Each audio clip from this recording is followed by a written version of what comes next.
Hello दोस्तों, astro shock prediction में आपका स्वागत है। Good morning. आज है 4 दिसंबर 2025। मैं प्री मार्केट रिपोर्ट प्रस्तुत कर रहा हूँ। सुबह के लगभग 7 बजे है। शुरू करने से पहले चैनल के डिस्क्रिप्शन बॉक्स में बिलो द टाइटल डिस्क्लेमर रखा है, उसको कृपया पढ़िए। यानी एज पर डिस्क्लेमर, ये एजुकेशनल प्रोग्राम है। इसके तहत जो भी मैं बोल रहा हूँ ये मेरी पर्सनल राय है, मेरी खुद की राय है। आपके प्रॉफिट या लॉस, लाभ या हानि के लिए मैं और मेरा चैनल जिम्मेदार नहीं रहेंगे, रिस्पॉन्सिबल नहीं रहेंगे। ये प्लीज़ नोट करके रखिए। मेरा एस्ट्रो स्टॉक प्रेडिक्शन चैनल केवल और केवल सिर्फ और सिर्फ यूट्यूब पे ही अवेलेबल है, बाकी कहीं भी नहीं। ये भी नोट कर रखिए। और किसी भी इन्वेस्टमेंट या ट्रेडिंग के पहले शेयर मार्केट में आप किसी अच्छे फाइनेंशियल एडवाइजर से कंसल्ट कर सकते हो, एडवाइस ले सकते हो, ताकि आपको लॉस ना हो। चलिए दोस्तों, शुरू करेंगे। दोस्तों, कल अमेरिकन मार्केट ज़बरदस्त तेज़ी में प्लस में क्लोज हो गया। लगभग 400 पॉइंट यानी 400 पॉइंट प्लस में क्लोज हो गया। और इसकी मेन वजह थी कि उनके जो एडीपी जॉब्स डाटा थे वो एक्सपेक्टेशन से कमज़ोर आ गए। अभी जॉब डाटा कमज़ोर आ गए, इसका मतलब इकोनॉमी खराब कर रही है। और इकोनॉमी खराब कर रही है, इसका मतलब इन्फ्लेशन कम होगा।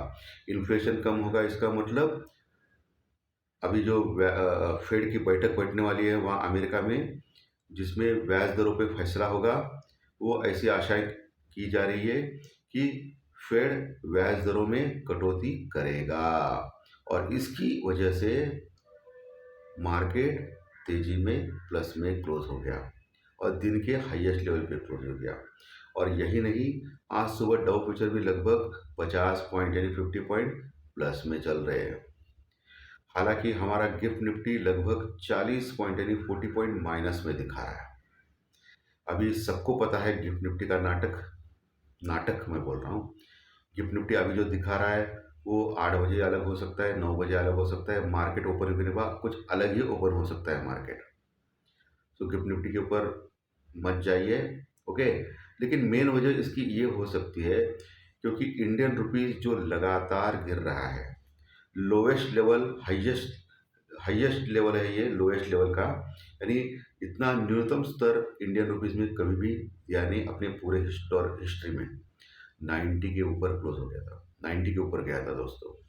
सो इसीलिए कंटिन्यूअस हमारे मार्केट में एफआई का प्रेशर चल रहा है। और एफआई की जो लॉन्ग पोजीशन थी 16% के आसपास, वो अभी फिर से घट के 14% के आसपास पहुंची, 14-15% के आसपास। और शॉर्ट पोजीशन जो है वो 85% के आसपास पहुंची, 84-85% तक। ऑप्शन इंडेक्स फ्यूचर की मैं बात कर रहा हूँ। सो कंटिन्यूस शॉर्ट्स बढ़ रहे और लॉन्ग कम हो रहे हैं। कल के सत्र में फॉरेन इन्वेस्टर्स यानी एफआई ने लगभग 3,200 करोड़ यानी 3200 करोड़ की तगड़ी सेलिंग कैश में की।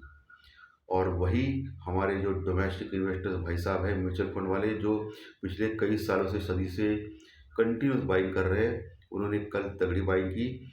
4,700 करोड़ यानी 4,700 करोड़ की कैश में बाइंग की।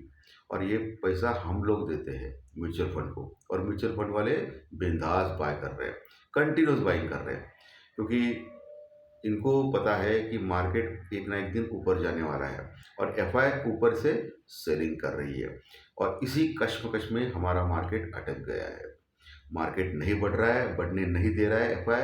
ऊपर गया तो मार्केट में एफआई सेलिंग कर रहा है, और यही हो रहा है क्योंकि एफआई को मालूम है कि पिछले 4-5 महीने नहीं, बहुत महीनों से ट्रंप सिर्फ केवल बोल रहे हैं कि इंडिया और भारत और अमेरिका के बीच में ट्रेड डील होने वाली है, किसी भी क्षण हो सकती है। हमारे लोग भी अभी बोल बोल के थक गए हैं और अभी बोलना भी बंद कर दिया है उन्होंने, भारत और अमेरिका के बीच में ट्रेड डील की। और सब लोग अभी भूल गए हैं, ओके। ट्रम्प भी शायद मुझे लगता है कि भूल गए हैं, क्योंकि ट्रम्प अभी बात ही नहीं कर रहे हैं भारत की। सो ये एक बहुत ही हास्यास्पद प्रकार है। और दूसरी हास्यास्पद प्रकार है कि हमारा जीडीपी बढ़ रहा है। जो सरकारी आंकड़े आ रहे हैं उनके अनुसार हम लोग बहुत तेज़ी से ग्रो कर रहे हैं, इकोनॉमी हमारी। लेकिन हमारी इंडियन रुपीस क्यों गिर रही है भाई? इंडियन रुपीस गिरना नहीं चाहिए ना। आप जब इकोनॉमी स्ट्रांग हो रही है तो इंडियन रुपीस भी स्ट्रांग होना चाहिए। इंडियन रुपीस क्यों गिर रहे हैं? इसका मतलब फॉरेन इन्वेस्टर्स को भारत की जो ग्रो है, इकोनॉमिकल आंकड़े हैं या जीडीपी डाटा है, उसके ऊपर भरोसा नहीं है।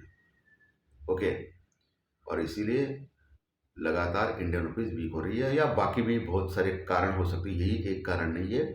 लेकिन हमारी इकोनॉमी स्ट्रांग हो रही है तो हमारा पैसा भी, इंडियन रुपीज़ भी स्ट्रांग होना चाहिए। क्लियर कट दिखता है जो मैं बोल रहा हूँ। ओके। ये नहीं हो रहा है। और आज सुबह एशियन मार्केट में ज़बरदस्त स्ट्रांग चालू हो गया है। जापानीज मार्केट लगभग 500 पॉइंट प्लस में है। इसके बावजूद भी हमारा गिफ्ट निफ्टी वही 40 पॉइंट के माइनस में चल रहा है। देखना पड़ेगा अभी क्या होता है। पुट कॉल रेशो 0.85 के आसपास है, यानी एक के नीचे का पुट कॉल रेशो है। एक के नीचे का पुट कॉल रेशो, इसका मतलब क्लियर कट मार्केट बेरिश है, निगेटिव है। एक के ऊपर का पुट कॉल रेशो गया तो मार्केट स्ट्रांग रहता है, ये आपको ध्यान में रखना है। इंडेक्स यानी डर का इंडेक्स तो लगातार गिर रहा है, तो मार्केट में कन्फ्यूजन ज़्यादा है। अगर मार्केट गिर रहा है और इंडेक्स भी गिर रहा है तो ये नकली मंदी हो सकती है, ऐसा बोला जा रहा है।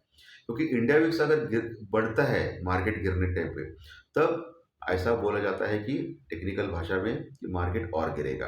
लेकिन इंडेक्स भी गिर रहा है, सो हो सकता है आप लोगों को तैयार होना चाहिए एक बहुत बड़ी सैंटा रैली रैली के लिए। यानी दिसंबर मंथ में आप देख सकते हो कि सैंटा रैली आती है हमेशा। सो ये हो सकता है कि मार्केट नीचे जाके नीचे जाके नीचे जाके लोगों को फंसा रहा है पुट में, और इमीडिएटली एकदम से 200-300 पॉइंट निफ्टी अप कभी भी जा सकता है, ये ध्यान में रखिए। क्योंकि पिछले कई दिनों से लगातार गिर रहा है और मार्केट अभी ओवरसोल्ड हो चुका है। सो सैंटा रैली स्टार्ट कभी भी हो सकती है। ये ट्रेडर का ये होता है, ये एफआई का भी ये होता है। हमेशा क्या करते हैं कि नीचे नीचे मारते हैं और नीचे से एकदम से शॉर्ट कवरिंग रैली चालू होती है और मार्केट एकदम से ऊपर जाता है। और जो राइटिंग करते हैं, कॉल राइटर्स यानी मंदी करने वाले, उनका पैसा खाया जाता है ऐसा करके। सो कॉल राइटर स्पेशली बहुत ही केयरफुल रहिए, मैं बोल रहा हूँ। क्योंकि बहुत बार मैंने ऐसा बोला है कि मार्केट जब कंफ्यूजिंग सिग्नल देता है ना, लगता है मार्केट कि नीचे जाएगा, तभी मार्केट एकदम से पलटी मारता है। तो आपको बहुत ही केयरफुल रहना है दोस्तों, इसमें कोई दो राय नहीं है। डॉलर इंडेक्स लगातार कमज़ोर हो रहा है, 99 के नीचे जा रहा है। यानी हमारी इंडियन करेंसी ही सिर्फ नीचे नहीं जा रही है, अमेरिका का डॉलर भी नीचे जा रहा है। ओके।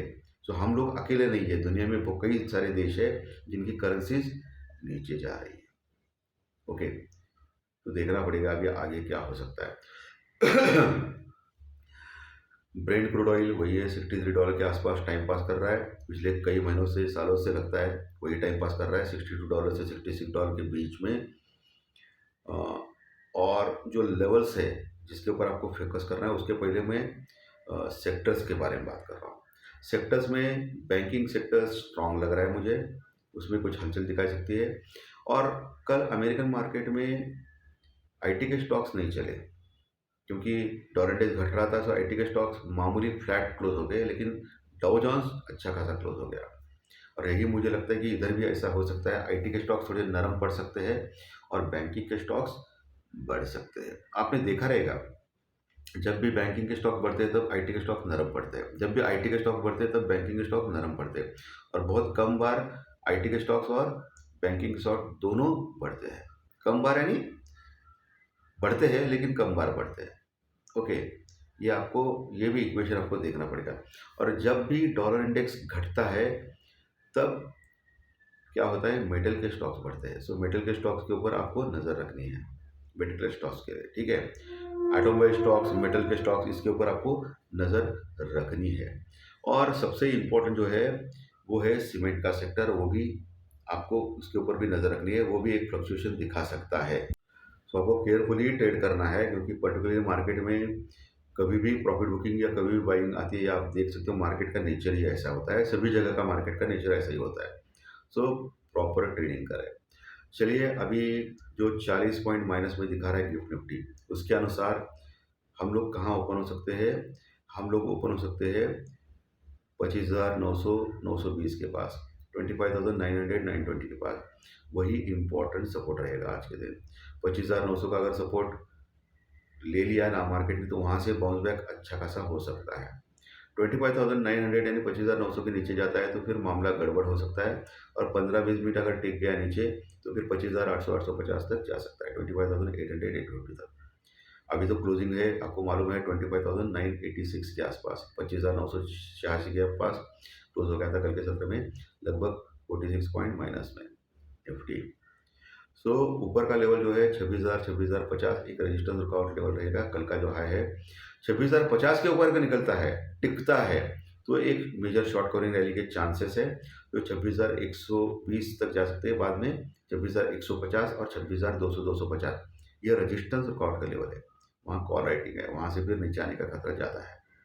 वही बैंक निफ्टी कल के सत्र में 75.75 पॉइंट प्लस में क्लोज हो गया था, 59,350 के पास, 59,350 के बाद नीचे 59,000 यानी 59,000 का स्ट्रॉन्ग सपोर्ट है, और ऊपर 59,500 600 का एक स्ट्रॉन्ग रेजिस्टेंस रुकावट है, उसके ऊपर गया तो 59,800 और 60,100 के ऑल टाइम हाई के लेवल तक पहुंच जा सकता है, लेकिन वहाँ रेजिस्टेंस रुकावट फेस करेगा क्योंकि वहाँ कॉल राइटर्स है, वहाँ से नीचे आने का ज़्यादा चांसेस है दोस्तों। ठीक है, बैंक निफ्टी लगभग मुझे लगता है कि अगर ये सच है gift Nifty, actually gift Nifty कभी सच नहीं होता है, 10 में से 8-9 बार ये गलत होता है। जब से ये इंडिया में आ गया है और कहाँ आ गया ये आपको पता है, तब से 10 में से 7-8-9 बार रॉन्ग ही होता है। ठीक है, ये मैनिपुलेशन आंकड़े लगते हैं, एक्चुअली है क्या नहीं वो मुझे मालूम नहीं, ये ऑफिशियली बता सकते हैं, और ये सेबी को तो पक्का पता है रहेगा, ओके, लेकिन बोल नहीं सकते हैं वो, क्या करेंगे वो बेचारे। सो ये 7-8-9 बार ये गलत ही होता है गिफ्ट निफ्टी जो दिखाता है, लेकिन गिफ्ट निफ्टी जो दिखा रहा है उसके अनुसार 100 पॉइंट लगभग माइनस में खुल सकता है बैंक निफ्टी। ऐसे में बैंक निफ्टी खुल सकता है 59,250 के पास, 59,200 के आसपास भी एक हल्का सा सपोर्ट है बैंक निफ्टी में, वहाँ से बाउंस बैक कर सकता है, या 59,000 तक के आसपास भी अच्छा सपोर्ट है। ठीक है, सो दोस्तों आज का सेशन अच्छा लगा तो लाइक दबाइए, कमेंट बॉक्स में कमेंट लिखिए, और जो नए दर्शक पहली बार चैनल देख रहे हैं वो सब्सक्राइब का बटन जरूर दबाइए, ताकि आपको आने वाले सभी वीडियो इसी चैनल के ऊपर सिर्फ और सिर्फ यूट्यूब के ऊपर जरूर देखिए। मुझे धन्यवाद, फिर मिलेंगे, थैंक यू वेरी मच।